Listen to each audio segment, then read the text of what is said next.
I hope someone will call us and provide any information about what happened on Tuesday, March 26th.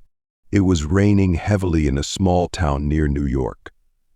The area, surrounded by dense forest, was an oasis of peace and quiet, just 2 hours north of Manhattan.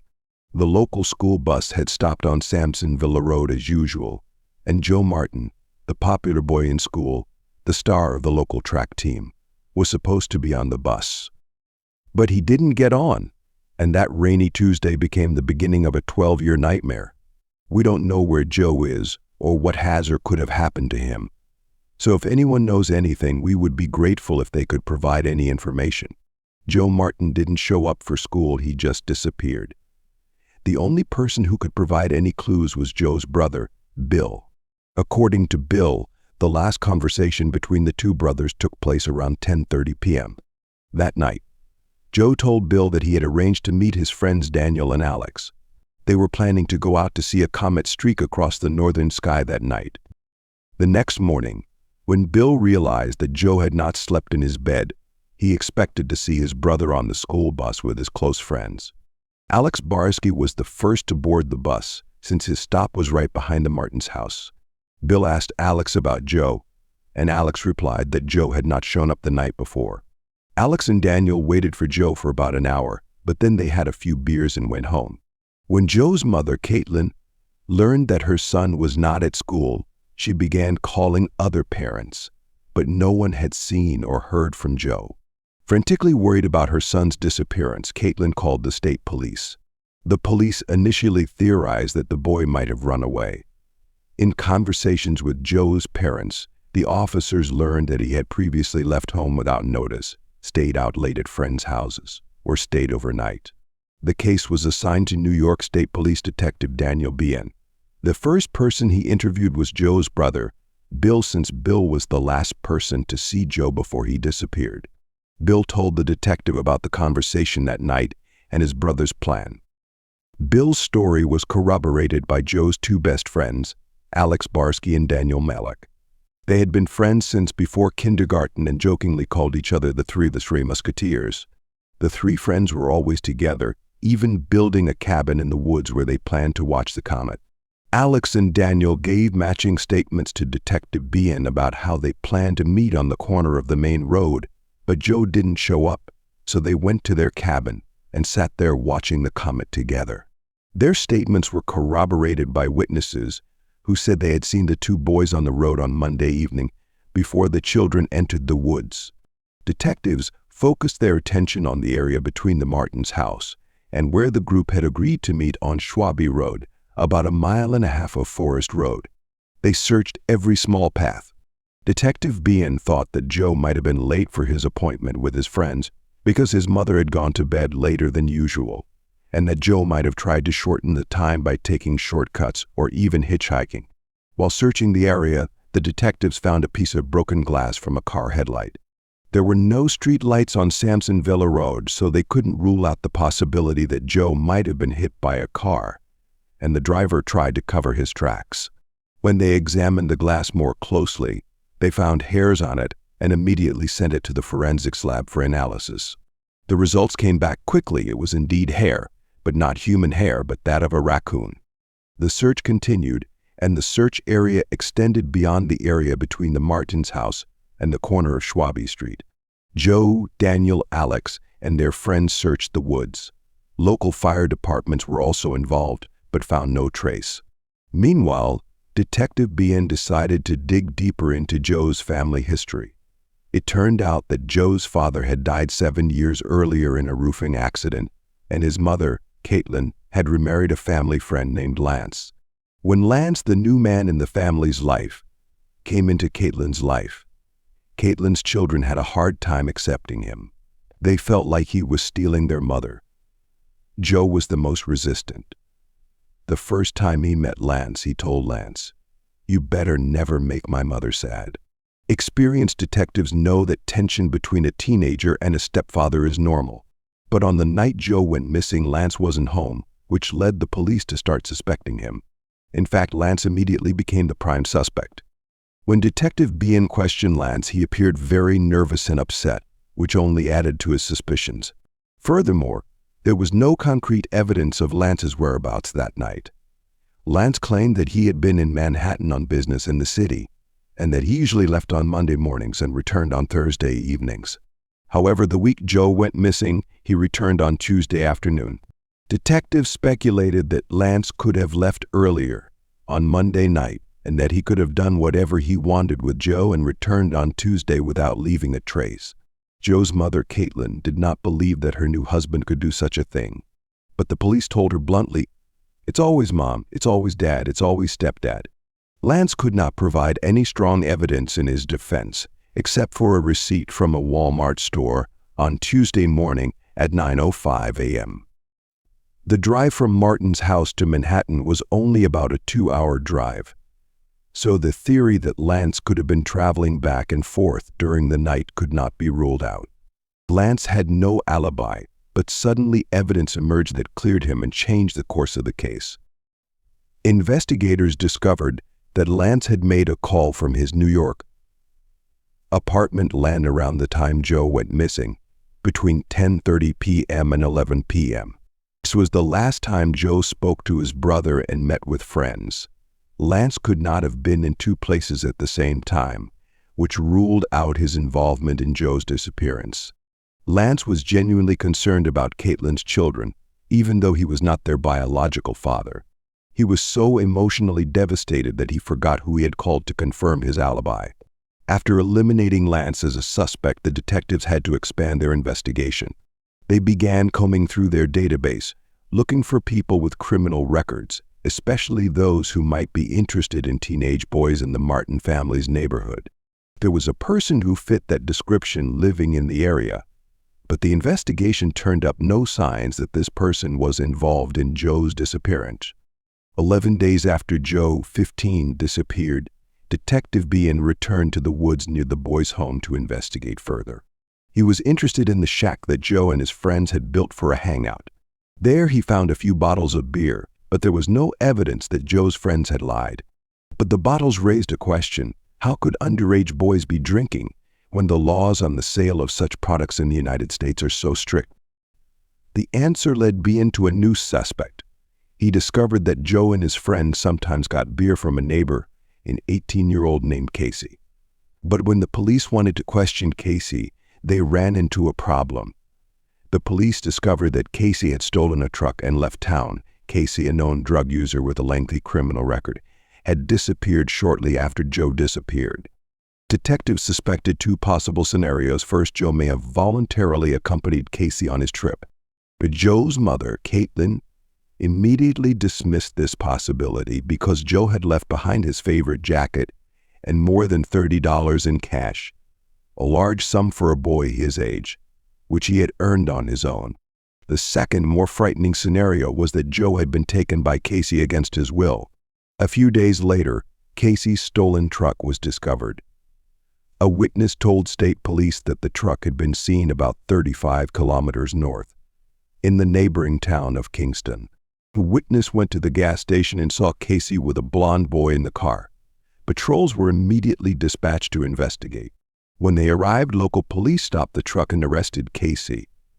However, Joe was not in the car, and when questioned, Casey completely denied that the boy had ever been in the car with him. Detective Bean immediately ordered forensic tests on the hairs found in Casey's truck to determine if they belonged to Joe. But once again, they hit a dead end when the test came back negative. It had been 6 weeks since Joe's disappearance, and detectives had tested every theory directly related to the boy, but the case had made little headway. They expanded their investigation and began interviewing students at other schools. Joe Martin was a standout athlete. So many students at other schools had been in contact with him during competitions throughout the year. Finally, a new lead emerged. A witness said he had overheard two boys at a party bragging that they had gotten revenge on Joe Martin for selling them low-quality marijuana or another illegal substance. The witness described the conversation between the two boys in such detail that Detective Bean felt compelled to test the theory. According to the witness, the boys took Joe into the woods, tied him to a tree, and the boy screamed that he would pay them back. But the attackers said it was too late. They then shot Joe in the knee and left him in the woods. The authorities immediately searched the woods again, but found no skeleton handcuffed to the tree. It was all a lie. Over the next few months, Joe's family, desperate, tried to keep their son's disappearance in the spotlight, and the search continued. Lance and Caitlin knew that someone knew what had happened. If Joe had not been abducted by aliens, a preposterous idea, then someone knew what had happened to him. The family decided to contact the media. We don't know where Joe is or what has or might have happened to him. So if anyone knows anything, we would be extremely grateful if they could come forward with any information, they told the press. The appeals generated a strong response, thanks to photos of Joe and information posted on missing persons centers. The case attracted so many calls, it became a problem for them, as every piece of information had to be carefully checked. One of the calls sent detectives to Canada, but to no avail. On the first anniversary of Joe's disappearance, his family held a rally to keep the case in the public eye. There were many people in attendance, including about 60 to 70 children from Joe's school. All wanted to know what happened to Joe Martin. Everyone sympathized and shared the pain with Caitlin and Lance, trying their best to make sure the family didn't feel alone in their grief. But no further leads were forthcoming. A year passed, the case hit a dead end, and it seemed the mystery of Joe's disappearance would never be solved. That was until one August morning in 1997, when George Allison, 62, stepped out of his house and encountered an armed criminal near his car. The robber shot the old man twice and then stole his car. The incident sent shockwaves through the quiet town of Karonghsan. There were no witnesses, and the only clues the police had were 2.30-06 shell casings. 2 days later, a New York State Patrol officer discovered Allison's stolen car, and the suspect was arrested. When the police searched it, they found a rifle with bullets matching the ones found at the crime scene. The suspect was Daniel Malak, Joe Martin's best friend. Daniel was once again sitting in the same chair he had sat in when he was questioned about Joe's disappearance. He immediately admitted to shooting Mr. George Allison, an innocent man, because he needed the car to escape. When asked why he shot Mr. Allison instead of just stealing his car, Daniel replied, "I couldn't do that." But now the crucial question the detectives had to ask was, if Daniel could commit such a crime, could he be connected to Joe's disappearance? Suddenly, the detectives realized that the man sitting before them might be the key to solving the mystery of Joe Martin's disappearance. However, Daniel stuck to his old story, that Joe hadn't been there that night and that he had nothing more to say. "He was my friend," Daniel said. During intense questioning, Daniel offered no further information about the crime that had occurred 15 months earlier. The police were forced to believe his story because there was no evidence to the contrary. However, among the residents of the small town of Karonghsan, rumors began to spread. People began to suspect the apparent connection between Daniel and his missing best friend. Local TV reporters did not miss the opportunity and sought out Joe's mother for an interview. Many in town believed Joe was dead. When asked if she thought Daniel knew what happened to Joe, Joe's mother, Caitlin, replied, "I don't think my son's life exists." It's possible that Daniel knew something or was involved in Joe's disappearance. Daniel was convicted of murdering George Allison and sentenced to 20 years to life in prison. This means that after 20 years, he could apply for parole. The police repeatedly advised Caitlin to declare her son legally dead, but she refused. To Caitlin, doing so would be like admitting that she had lost Joe forever, and she never wanted to believe that. She never lost hope that Joe would one day return. Joe's photos were repeatedly edited to create a simulated image of what he would look like when he was older, but this was heartbreaking for the family. Cases like this in America are never closed until the culprit is found. Every year, new detectives are assigned, and the family has to retell the story, relive the pain. Joe's case was no exception. Each new detective said, "I've been assigned to your son's case, and I'm going to do everything I can." But in reality, all they could do was wait.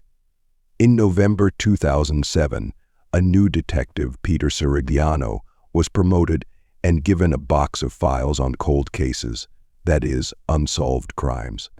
Among those files, Peter Sirigliano noticed the disappearance of Joe Martin in 1996. As a rookie detective, he decided to retrace the path Joe had taken on the night he disappeared. Sirigliano went to the spot where Joe's three friends often gathered and looked at the tent they had set up in the woods. Amazingly, 12 years later, the kids' makeshift tent was still standing. Sirigliano went back to the witness statements, hoping to find something that had been overlooked. After reading the testimony of Joe's brother, Bill Martin, he began reviewing the transcripts from the interviews of Alex Barsky and Daniel Malek, Joe's two closest friends. Both testified that they had waited for Joe on the corner of Schwabe until about 11 p.m., but Joe never showed up. So their stories were completely consistent with no apparent contradictions. However, as Sirigliano reread Alex Barsky's statement, a small detail suddenly caught his attention. Alex said, "I went home and immediately went to bed."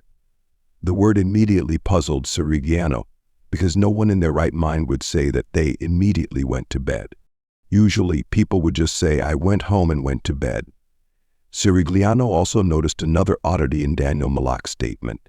He said, "We all walked." This phrase puzzled Sirigliano because if there were only two people, Daniel and Alex, he should have said Alex and I, or we. The phrase all implied that there were more than two people. Although he was still not entirely sure that these statements contained any new clues, Sirigliano decided to reinterrogate Alex Barsky. He found Alex in Brooklyn and took him to the police station.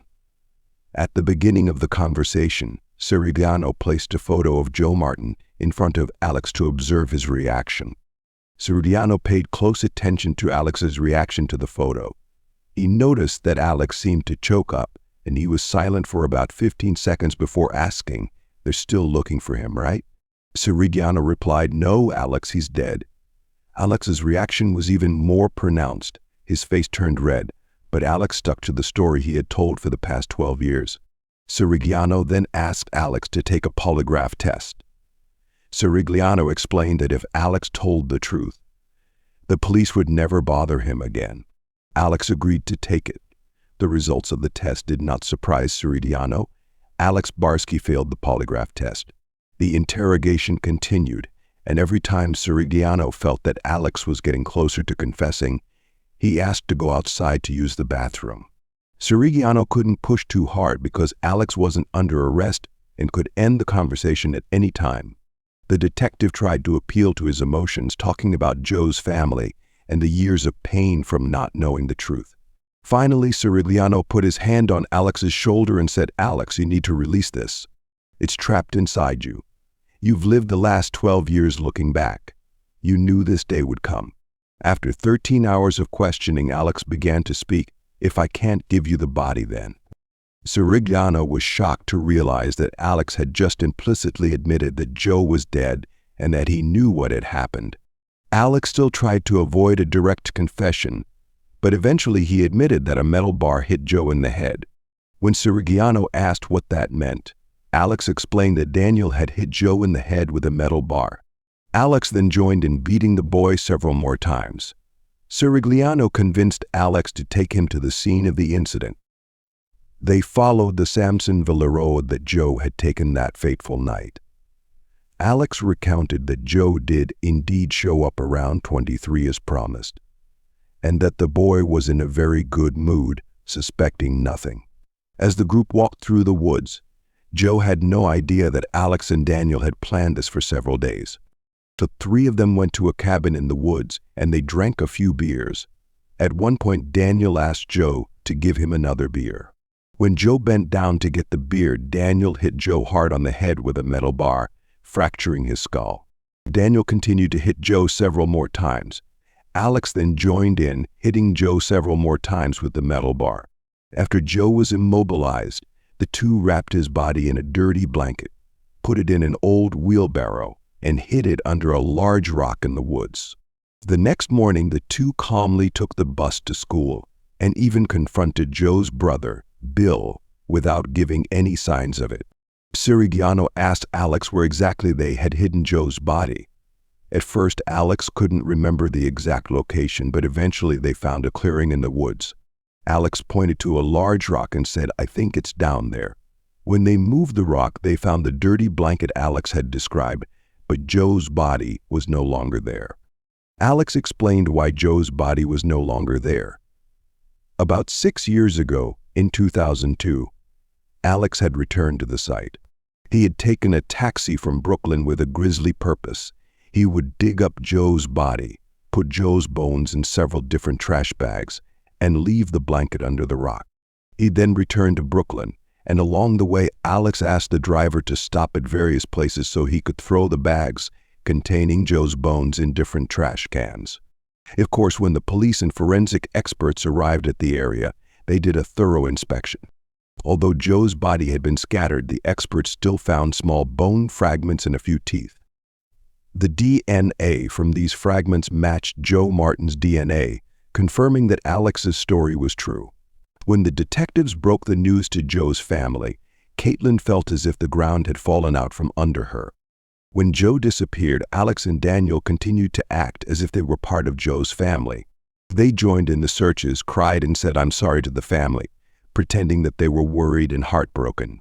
They attended vigils and memorial meetings for Joe, but all the while, they were the ones who caused his death. Even though Alex confessed to the murder, the police could not immediately charge Daniel. According to New York law, Alex's testimony was not enough to convict Daniel, because Alex's word alone was not enough to convict him. It was a word-against-word situation, and according to the law, that was not enough to convict. However, Sirigliano was determined not to give up. He found a former cellmate of Daniel Malak at the Ulster County Jail. This person revealed that Daniel had talked in great detail and bragged about what he had done to Joe. More importantly, this cellmate was willing to testify against Daniel. During the trial, Daniel heard his own words echoed back from his cellmate. The motive was revenge. Alex and Daniel had planned it for 2 days because Joe Martin had stolen some marijuana from Alex. To them, it was worth taking Joe's life. Alex Barsky was convicted of first-degree assault and sentenced to 3 to 10 years in prison because he was under 16 at the time. Daniel Malak was also sentenced to a maximum sentence of 15 years to life, which would be served after Daniel completed his current sentence.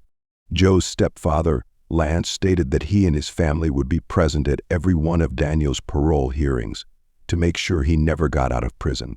That fateful night in March 1996, when the Hyakutake comet crossed the sky, Joe Martin couldn't see it. And that's all. Take care of yourself and those around you.